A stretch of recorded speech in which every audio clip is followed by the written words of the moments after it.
Oke, assalamualaikum warahmatullahi wabarakatuh. Oke teman-teman, hari ini kita pertemuan udah keberapa? Udah kelima kalau nggak salah tuh. Kita akan membahas pengkabelan.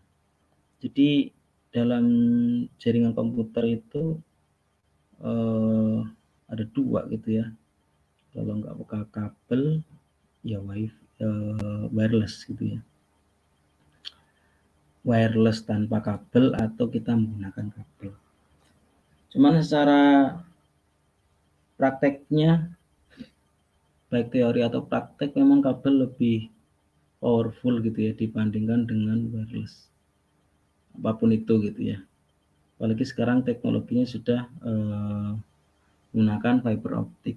Di era saya dulu ketika saya bekerja di telekomunikasi itu masih pakai koaksial atau tembaga. Di pertemuan sebelumnya saya juga udah bahas juga bahwa kelemahan tembaga itu harus besar gitu ya. Pairnya itu sampai ribuan gitu ya, atau pasang gitu, ribuan pasang gitu. Jadi untuk menyalurkan 1000 rumah ya harus ada 1000 pair gitu. Beda dengan fiber itu kan lebih kecil gitu ya. Kapasitasnya lebih besar. Secara fisik lebih kecil tapi kapasitasnya lebih besar. Itu sekilas tentang kabel. Dari kabel koaksial sampai fiber. Oke, next. Nah, yang kita bahas level pengkabelan itu nggak sampai ke sampai ke level fiber. Yang jelas alat sambungnya juga mahal dan seterusnya itu, dan saya pikir nanti prakteknya juga akan susah kalau semua kita pakai fiber. Ada bagian tersendiri orang-orang telekomunikasi. Untuk kita cukup memahami dua kabel, STP sama UTP, udah itu aja. Yang penting kita bisa menggunakan antar ruangan, di dalam ruangan ya menggunakan UTP. Kalau telekomunikasinya bukan urusan kita gitu ya, maksudnya di kelas ini gitu ya. Walaupun nggak tahu besok kerja di telekomunikasi kita nggak tahu gitu. Cuman yang paling dasar jaringan komputer ya kita harus kenal kabel UTP. Dan yang paling urgent lagi, paling penting lagi adalah ketika teman-teman menyandang gelar komputer ya wajib bisa membuat kabel itu sendiri atau crimping gitu ya.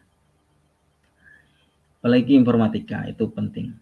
Oke, next. Secara kabel UTP itu kabel khusus untuk transmisi data. UTP disingkat Unsealed Wire. Disebut unsealed karena kurang tahan terhadap intervensi elektromagnetik, dan disebut twisted wire karena dalamnya terdapat pasangan kabel yang disusun spiral atau saling berlilitan, dan itu berwarna nanti ya. Nanti warnanya di sini. Unsealed itu kurang tahan terhadap intervensi elektromagnetik, artinya nanti ketika suatu saat nanti gitu ya, biasanya akan terganggu karena di dalamnya itu tidak ada pelindungnya, hanya ya kayak kabel listrik gitu. Nah ini tipe kabel UTP ada dua, kelihatan ya, ada straight sama cross, putih orange, putih orange, putih hijau biru, putih hijau biru, putih hijau biru, putih biru hijau, putih coklat. Kalau cross maka ujung A sama ujungnya harus berbeda. Tapi kalau straight cukup kita menghafalkan satu aja, maka satunya juga sama. Ujung A sama ujung B-nya sama.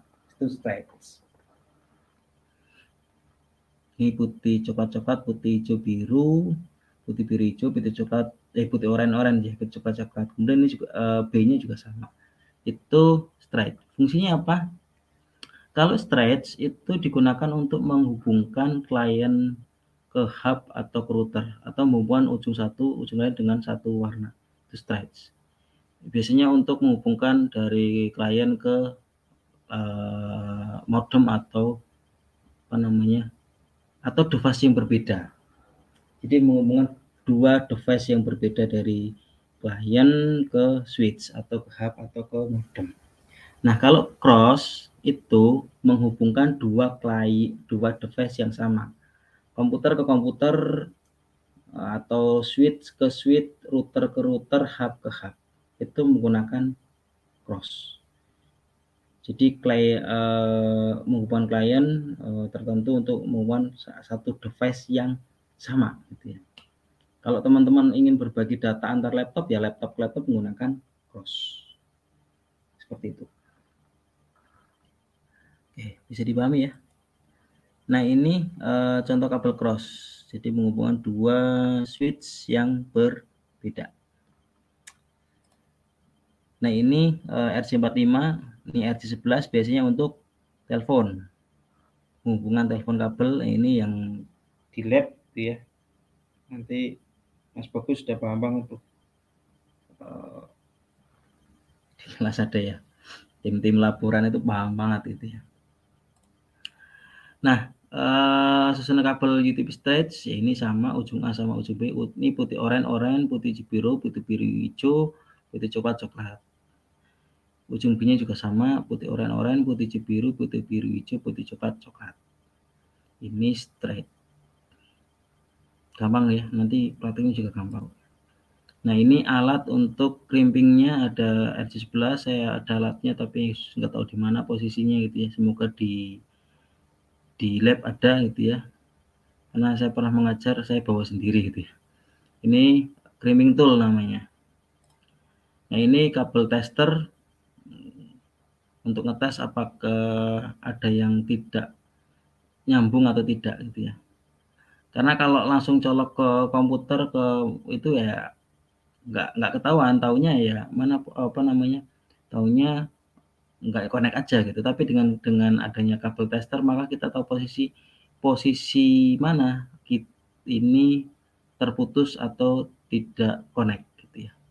Ada fungsi RJ45.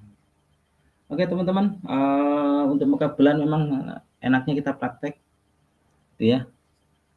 Kalau teori ngeblank kalian nanti. Oke, untuk pengkabelan sudah cukup. Terima kasih. Saya cukupkan sekian. Assalamualaikum warahmatullahi wabarakatuh.